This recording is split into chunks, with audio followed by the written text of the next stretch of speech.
कर्म से यज्ञ देवता प्रसन्न हो गए, अग्नि देव प्रकट हो गए।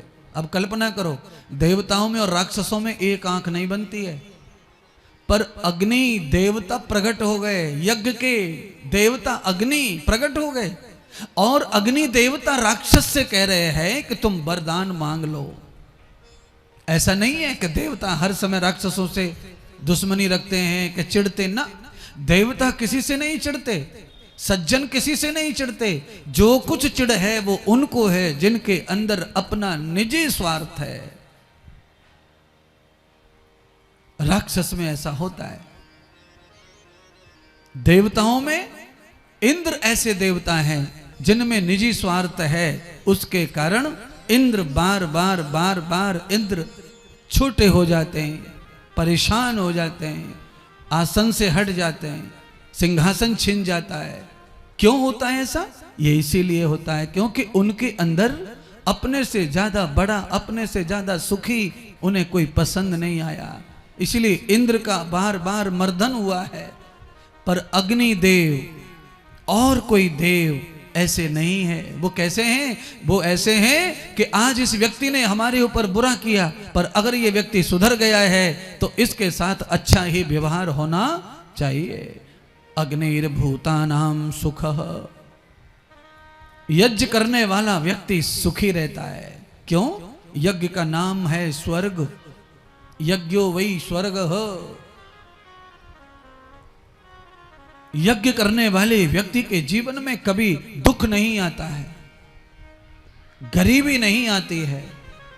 वो जिस स्थिति में यज्ञ करना शुरू करता है, आहुति डालना शुरू करता है, उस दिन उसके खाते में जीवन में अगर 1 10 बाई 10 का कमरा है और 1 2 4 हजार रुपए है और यज्ञ प्रारंभ हो गया तो आप देख लेना 365 दिन में उसके घर में रोज आमदनी बढ़ती जाएगी, बढ़ती जाएगी, बढ़ती जाएगी, बढ़ती जाएगी, बढ़ती जाएगी। अगर उसने 5 10 साल लगातार आंख बंद करके नियम को पूरा कर लिया तो मैं कहता हूं वो एकदम बड़े घर का मालिक बन जाएगा, बड़े घर का मालिक बन जाएगा, बड़े सम्मान का अधिकारी हो जाएगा। क्यों? अग्निहोत्र, यज्ञ करने का काम तो देवों का है, आप देवता बन जाते हैं। क्योंकि देवताओं को जो पुष्ट करता है, देवता सब मिलकर के उसका सहयोग करते हैं।